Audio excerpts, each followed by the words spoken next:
Hello guys.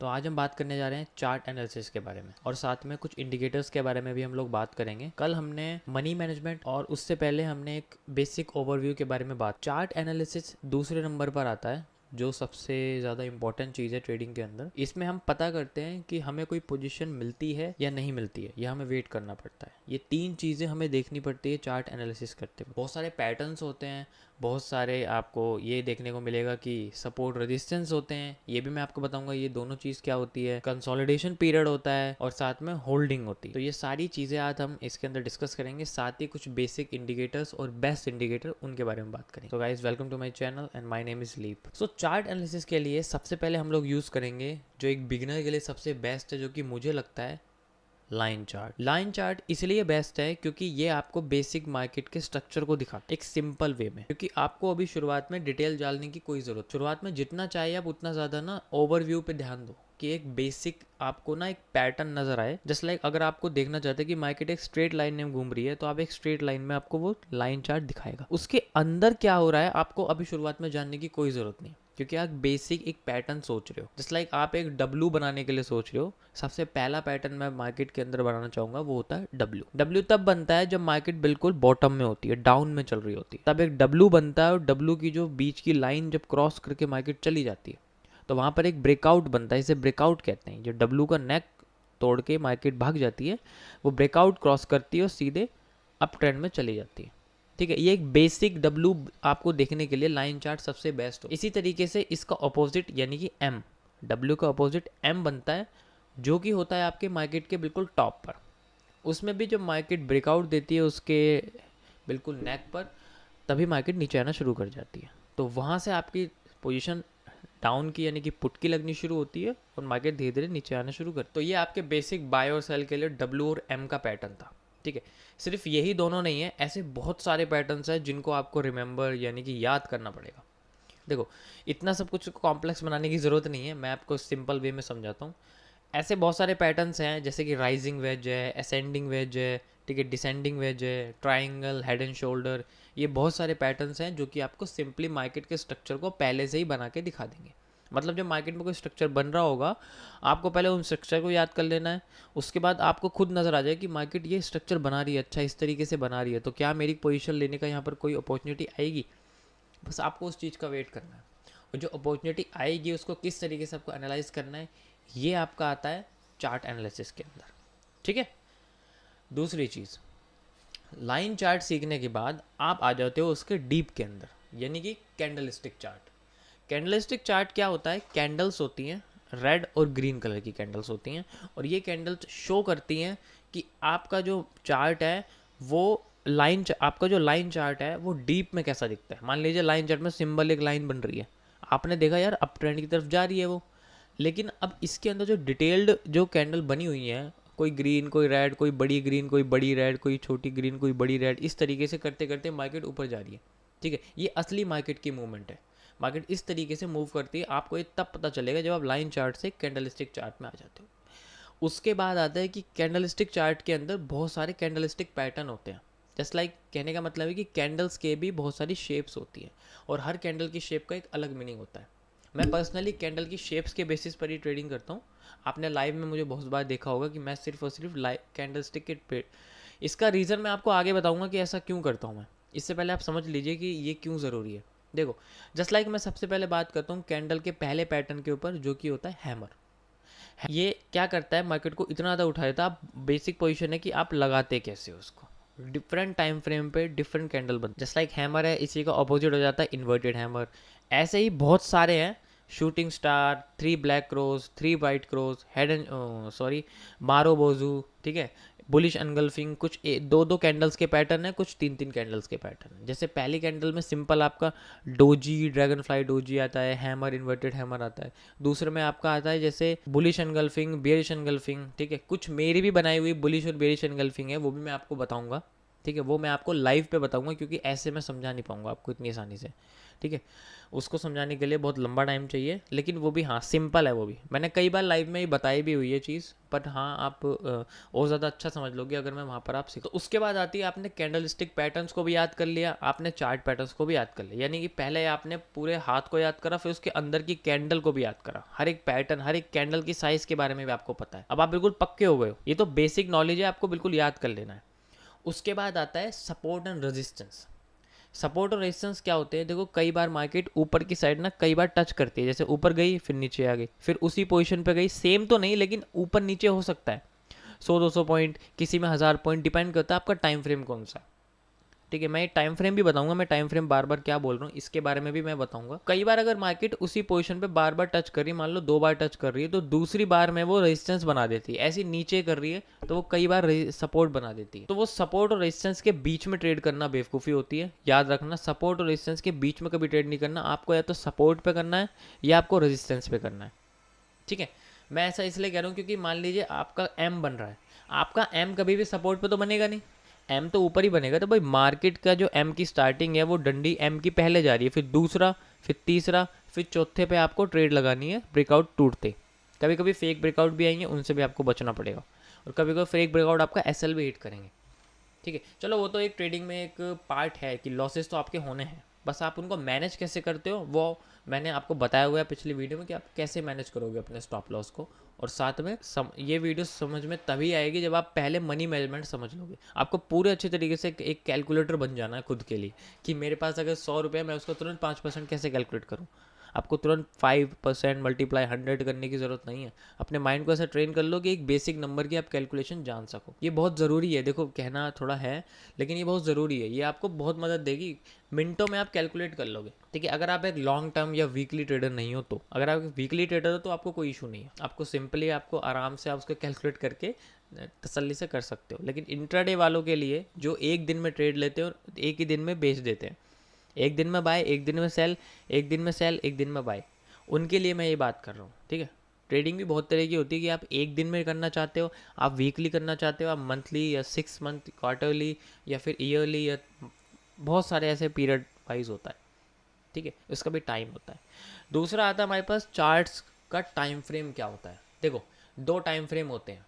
पहला मैं बात करता हूँ कैंडल्स के साइज के बेसिस पे।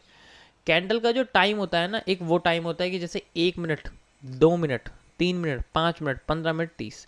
आपको सिर्फ 4 टाइम फ्रेम के बारे में याद रखना है, 1 minute, 5 minute, 15 minute and 30 minute. इससे ऊपर आपको कभी ज़रूरत नहीं पड़ेगी।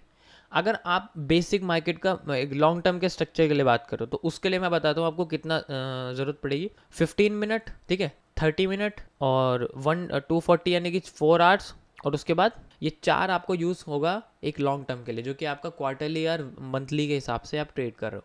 ठीक है, स्ट्रेटेजी आपकी जो चाहे आप वो यूज़ कर सकते हो। मैं पर्सनली जो मैं यूज़ करता हूँ आप वो भी कर सकते हो, जो आपकी खुद की आप उसे भी बना सकते हो। ठीक है, लेकिन सब कुछ करने से पहले आप सबसे पहले पेपर ट्रेडिंग ही करना, रियल पैसा कभी मत लगाना अमाउंट, वरना वो आपका डूबेगा। 1% चांस होता है कि वो आपका ग्रो कर जाए, लेकिन वो आपको एक जिसे कहते हैं ना लक, वो एजुकेशन के बजाय आप लक के बेसिस पे चलोगे। फिर भाई यहाँ अगर मैंने कमाया था अगली बार मैं ही बना देता हूँ, दोबारा लग जाएगा। सो आपको समझ में आ गया होगा कि टाइम फ्रेम, दूसरा टाइम फ्रेम होता है। पहला टाइम फ्रेम मैंने बता दिया कैंडल के साइज़ का। दूसरा टाइम फ्रेम होता है जो पूरे चार्ट होता है, जो पूरा चार्ट होता है ना उसका टाइम फ्रेम होता है कि एक चार्ट में कितनी कैंडल आई है। मान लीजिए एक चार्ट में 100 कैंडल आई हुई हैं तो 100 मिनट का चार्ट है, यानी कि मान लीजिए 60 कैंडल आई हुई हैं तो 1 घंटे का चार्ट है टोटल। अब वो एक कैंडल 1 मिनट की है और ऐसी 60 कैंडल बन गई हैं तो टोटल 60 मिनट हो गए, यानी कि 1 घंटे का चार्ट। ये चार्ट का टाइम फ्रेम होता है। वैसे ये ज़्यादातर जगह पे शो नहीं होता, बट मैं आपको बता रहा हूँ, ये बहुत डीप की नॉलेज है कि चार्ट के पूरे चार्ट के टाइम फ्रेम के बारे में कोई बात नहीं करता, जबकि वो भी इंपॉर्टेंट है। आपको खुद की ट्रेड लगाने के बाद एक एक्चुअल प्रिडिक्शन होना चाहिए कि आपका जो टारगेट है वो कितने टाइम में हिट कर सकता है। ये भी आपको पता होना चाहिए। इसके लिए आपको प्रैक्टिस करनी पड़ेगी बहुत ज़्यादा। ठीक है, दूसरा आपको ये भी पता होना चाहिए कि कितने टाइम में मेरा स्टॉप लॉस भी हिट हो सकता है। ये भी एक इंडिकेशन है, ये भी एक प्रिडिक्शन है। मार्केट के स्ट्रक्चर के बाद भी ये एक प्रिडिक्शन में आती है कि आपको कितनी टाइम लगेगा वहाँ तक ट्रेड पहुँचने में। ठीक है, नेक्स्ट पॉइंट आता है हमारे पास। ये मैंने देखो सिंपली एक ओवरव्यू आपको बता दिया है, कुछ ज़्यादा कुछ नहीं है इसके अंदर, बस आपको चीज़ें याद रखनी है। ठीक है, सपोर्ट रेजिस्टेंस बना दिया, और साथ में आपको मैंने अब ये कंसोलिडेशन और होल्डिंग पीरियड क्या होता है मैं इसके बारे में बात करूँगा। देखो, जब मार्केट बुलिश होती है, बुलिश का मतलब जब मार्केट अप में चल रही होती है तो कोई दिक्कत नहीं है, मार्केट अप में चल रही है, बड़ा अच्छा प्रॉफिट चल रहा है। जब मार्केट डाउन में होती है तब भी कोई दिक्कत नहीं, मार्केट बहुत अच्छी तरीके से नीचे आ रही है, प्रॉफिट बन रहा है। लेकिन जब मार्केट ना तो अप जाए ना डाउन जाए, बीच में ऊपर नीचे थोड़ी बहुत करते रहे बहुत लंबे टाइम तक, वो होता है कंसोलिडेशन पीरियड, होल्डिंग पीरियड। और ये सबसे दुखिए पीरियड के बोलते हैं इसको, क्योंकि ये मार्केट में बहुत सारे लोगों का स्टॉप लॉस हिट कराता है। मान लीजिए एक एम बना और एम के बाद ब्रेकआउट तो दे दिया उसने, लेकिन ब्रेकआउट के बाद वो हो गया होल्ड, और वो कई बार होल्ड कर रहा है बहुत देर तक उसने। कभी कभी अगर मान लो आपका लार्जर टाइम फ्रेम है, आप लॉन्ग टर्म में करते हो, तो वो जो लॉन्ग टर्म के लिए जो होल्डिंग पीरियड होगा, सोचो वो कितने महीने तक का होगा, 2-2 महीने तक का होल्डिंग पीरियड हो जाता है। और जो डेली ट्रेडर हैं, जो इंट्राडे ट्रेडर हैं, उनके लिए होल्डिंग पीरियड हो जाता है कई कई घंटों का, 2-2 घंटे तक वो होल्डिंग पीरियड में रहते हैं। आज ही जो ट्रेड थे उसमें आप देखोगे कि 3 घंटे का मेरा होल्डिंग पीरियड था, उसके बाद जाके वो मार्केट गई है। ठीक है, और अगर इतना होल्ड करने के बाद भी मार्केट अगेंस्ट में चली जाए तो आप साइकोलॉजी समझ रहे हो कि क्या होगा। ठीक है, नेक्स्ट टॉपिक इस साइकोलॉजी के बारे में मैं यहीं तक आपको लाना चाह रहा था, कि साइकोलॉजी के वर्ड तक आपको लाना चाह रहा था। कल मैं बात करूंगा आपके बारे में साइकोलॉजी के बारे में। ठीक है, साइकोलॉजी क्या इफेक्ट करती है हमारे ट्रेडिंग में, ये तीसरा पॉइंट है। सबसे पहला पॉइंट साइकोलॉजी नहीं है, दिमाग में ये बात डाल लेना। साइकोलॉजी बहुत एंड में आती है, जब सब कुछ सीखने के बाद आप डिसाइड करते हो, फिर इमोशन के बेसिस पे ट्रेड लेने की कोशिश करते हो, तो वहाँ क्या साइकोलॉजी आती है वहाँ मैं आपको बताऊंगा। नेक्स्ट एंड लास्ट टॉपिक आता है हमारे पास इंडिकेटर्स। ये इंडिकेटर क्या होते हैं? देखो, जैसे आपको कई बार सुनने को मिलेगा कि इंडिकेटर, कुछ लोग होंगे जो कहेंगे कि भाई इंडिकेटर यूज़ करना बेकार है, खाली चार्ट यूज़ करो, इंडिकेटर की कोई ज़रूरत नहीं है। कुछ लोग कहेंगे कि भाई इंडिकेटर इंपॉर्टेंट होते हैं, उनसे आपको चार्ट के बारे में नॉलेज मिलती है, हर कैंडल के, हर चार्ट के डायरेक्शन के बारे में नॉलेज मिलती है। मैं इन दोनों लोगों के बारे में कुछ नहीं कहूँगा, मैं अपने खुद के बारे में बता रहा हूँ। इंडिकेटर्स का यूज़ होता है, आप अपने चार्ट पे बेशक मत लगाओ, लेकिन एक एक्सटर्नल वेबसाइट से उसका डेटा ले सकते हो। जस्ट लाइक बहुत सारी वेबसाइट्स हैं, जैसे एक ये वेबसाइट है, आप इससे डेटा ले सकते हो। यहाँ से आपको सारे के सारे इंडिकेटर्स मिल जाएंगे। ठीक है, सबके अंदर वही वैल्यू मिलेगी जो आपको चार्ट के अंदर मिलेगी, एग्जैक्ट वही वैल्यू मिलेगी। ठीक है, तो आप इसका यूज़ कर सकते हैं। बट इंडिकेटर्स होते क्या हैं मैंने अभी तक ये नहीं बताया है ना। मान लो हमें बुखार है, मुझे बुखार है और मैं हाथ रख के कह रहा हूँ यार बुखार तो हो रहा है, गर्म लग रहा हूँ मैं बहुत ज़्यादा, शायद 100-105 बुखार हो गया। मैं एक प्रिडिक्शन दे रहा हूँ, लेकिन जबकि मुझे पता नहीं एक्यूरेट कितना है। तो मुझे एक्यूरेसी के लिए क्या करना पड़ेगा? मैं थर्मामीटर उठाऊंगा और अपने मुंह में लगा दूंगा और फिर बताऊंगा 1-1.5 मिनट बाद कि हाँ भाई मेरे को बुखार हो रहा है 102। तो वो एक्यूरेट जो नंबर आया है वो 102, फिर उस हिसाब से मैं अपने आप को मेडिसिन दूंगा। अगर मान लीजिए मैं डॉक्टर हूँ तो मैं अपने आप को मेडिसिन दूंगा कि भाई 102 के हिसाब से अब मैं अपने आप को मेडिसिन दूंगा उसी। ये नहीं है कि मैं 110 के बुखार वाली मेडिसिन अपने आप को दे दूँ, 4 इंजेक्शन अपने गर्दन पे मार लूँ है ना, या फिर 98 है मेरे को, सिर्फ 99 हो रहा है, सिर्फ हल्की सी दवाई ले लूँ। तो ना 99 वाली दवाई काम करेगी ना 110 वाली, काम करेगी सिर्फ 104 वाली। मार्केट में भी सेम होता है। अगर मान लीजिए एक इंडिकेटर है जिसका मैं नाम लेता हूँ RSI, जो कि मैं खुद यूज़ करता हूँ, आप लाइव पे भी देख सकते हो। RSI का मतलब होता है रिलेटिव स्ट्रेंथ एंड इंडेक्स। ये रिलेटिव स्ट्रेंथ इंडेक्स क्या करता है? ये बेसिक मार्केट के स्ट्रक्चर को एक एक्सपोनेंशियल रेट पे दिखाता है। ठीक है, अब मान लीजिए इसके अंदर 20 से लेके 70 तक लेवल होते हैं, लेवल के अंदर होता है, और बीच में एक मिडल लाइन होती है जो 50 की होती है।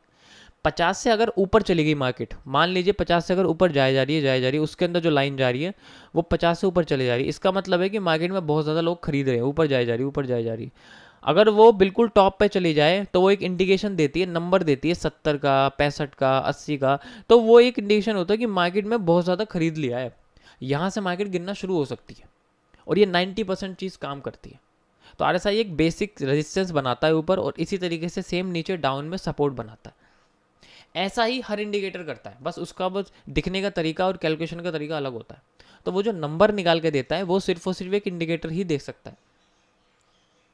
अब जैसे मैं कहूँ कि 60 भाई 70 पे जब जाती है ऊपर टॉप पे मार्केट, तो ऐसा होता है कि मार्केट ओवरबॉट, यानी कि बहुत ज़्यादा बिक चुकी है, बहुत ज़्यादा खरीदी जा चुकी है। बॉट का मतलब खरीदी जा चुकी है, बिल्कुल टॉप पे चली गई है, बिल्कुल टॉप पे, बिल्कुल मार्केट बुलिश हो गई। अब बात आती है कि वहाँ से मार्केट के गिरने के चांसेस कितने हैं, हमें कैसे पता चले कि मार्केट बिल्कुल टॉप पे जाए जा रही है, कहाँ तक जाएगी हमें नहीं पता। RSI बताता है वो कि आपकी मार्केट कहाँ तक जा चुकी है। आप डिफरेंट टाइम फ्रेम पे उसको चेक कर सकते हो। मान लीजिए 30 मिनट्स पे वो बिल्कुल टॉप पे चली गई, 70 लेवल पर है, वो 70 से 71 72 है, आपने देखा भाई ये 72 पे चली गई है, अब यहाँ से सेलिंग की कोई अपॉर्चुनिटी मिलेगी हमें पक्का, तो आपने वो सपोर्ट रेजिस्टेंस बना दिया और वहाँ कुछ अगर आपको एम दिख गया बिल्कुल टॉप पे, तो आप ट्रेड लोगे नहीं लोगे? ऑब्वियस सी बात है, आप ट्रेड लोगे। तो इंडिकेटर यहाँ यूज़ होते हैं। अगर मान लीजिए आप इंडिकेटर यूज़ नहीं कर रहे हैं और आपने जो है वहाँ पर देख लिया, वहाँ एम बन गया, और मान लीजिए वो एम जो था वो RSI के सेंटर में बना, वो 70 से नीचे बना लेवल पे, तो फिर तो आपका लॉस हो गया ना। वो मार्केट फिर ऊपर चली गई, वो बिल्कुल 70 पे जाना था, उसको 70-80 पे जाना था, वहाँ जाके उसे एम बनाना था। तो इंडिकेटर इस तरीके से काम करते हैं। सेम ऐसे ही मूविंग एवरेज होता है, एम ए भी भाई कई तरह की होती है। मूविंग एवरेज एक लाइन होती है जो चार्ट के ऊपर ही लगती है, ये बेसिक मार्केट के स्टाइल को दिखाती है। जैसे अगर मान लीजिए मार्केट 20 पॉइंट ऊपर है, उसके बाद अगली कैंडल 20 पॉइंट नीचे है, तो मार्केट बनेगी बीच में, कहाँ बनेगी? 10 पे। तो जो लाइन होगी मूविंग एवरेज की वो 10 पे बनेगी जाके, 20 ऊपर 20 नीचे, जो एवरेज क्या आ गया 10 आ गया मान लीजिए, तो 10 पे बनेगी जाके। इसी तरीके से बहुत सारी मूविंग एवरेज होती है। सिंपल मूविंग एवरेज जिसे SMA बोलते हैं, एक्सपोनेंशियल मूविंग एवरेज जिसे EMA बोलते हैं। ये दो तरह की बेस्ट होती हैं, मेन होती हैं, ये इन्हीं का सब कुछ यूज़ करते हैं। जैसे 200 EMA का लोग यूज़ करते हैं, आपने कई बार सुना होगा, जिसने नहीं सुना होगा मैं उसको बता देता हूँ। 200 EMA की सबसे बड़ी होती है, उसके अगर उसको हमारी मार्केट क्रॉस कर जाती है तो कंफर्मेशन आती है कि अब मार्केट उस ट्रेंड में जा रही है जिस ट्रेंड में उसने क्रॉस करा है। अप ट्रेंड में क्रॉस करा तो मार्केट अब अप ट्रेंड में चली जाएगी, डाउन ट्रेंड में क्रॉस करा तो मार्केट अब डाउन ट्रेंड में। लेकिन ये बहुत लॉन्ग टर्म के लिए होता है, यानी कि अगर मार्केट नीचे चली गई तो वो बहुत धीरे धीरे करके नीचे ही आएगी, उसके अंदर हमें छोटी छोटी पोजीशन मिलती रहेंगी, तो वो छोटी छोटी पोजीशन ही हमें कैप्चर करनी होती है। सो गाइज ये थे इंडिकेटर्स के बारे में। देखो मैं सारे इंडिकेटर्स तो एक बार में नहीं बता सकता, आप ट्राई कर सकते हो, अलग अलग इंडिकेटर्स को ट्राई कर सकते हो, बहुत सिंपल होते हैं, ज़्यादा कुछ खास नहीं। देखो जो मैं खुद से यूज़ करता हूँ, जो आपको यूज़ करने चाहिए, मैं उसके बारे में आपको बता रहा हूँ। सिर्फ आलतू फालतू की चीज़ें आप अब इंडिकेटर्स अगर आप देखने जाओगे तो लाखों की तादाद में, millions of indicators are available on the platform, तो आप यूज़ कर सकते हो किसी भी। इसके लिए आप ट्रेडिंग व्यू यूज़ कर सकते हो, ये प्लेटफॉर्म है जो आपको सारे इंडिकेटर्स को शो करेगा। सबसे पहले आपको पेपर ट्रेड ही करनी है, रियल ट्रेड मत करना। सो गाइज ये थे सारे के सारे चार्ट एनालिसिस और टेक्निकल इंडिकेटर्स के बारे में, ठीक है, जिसके अंदर मैंने candlestick, chart patterns, candle patterns, indicators, time frame और साथ में जितना भी बिल्कुल एंड में आता है मैंने सब कुछ आपको बता दिया है। कल बात करेंगे हम लोग साइकोलॉजी के बारे में, और साइकोलॉजी बहुत लंबी चलने वाली है, क्योंकि साइकोलॉजी में आपको हर एक पॉइंट के बारे में पता होना चाहिए कि कहाँ क्या होता है, ठीक है। ये एक डीप नॉलेज है, ये आपकी आती है। अब आपने लाइन चार्ट से कैंडलस्टिक चार्ट पे शिफ्ट हो गए, तो कैंडलस्टिक चार्ट के अंदर भी आप क्या डिसाइड कर रहे हो वो साइकोलॉजी के अंदर आता है। तो मैं टॉप टू बॉटम इनसाइड आपको लेके जा रहा हूँ धीरे धीरे, ठीक है। तो कल हम बात करें गाइस साइकोलॉजी के बारे में। तब तक के लिए वीडियो को लाइक करना और सब्सक्राइब कर देना अगर आपको पसंद आई हो तो, ताकि और भी वीडियोज़ मैं ला सकूँ और आप सबसे पहले उनको देख सको। Have a good day guys.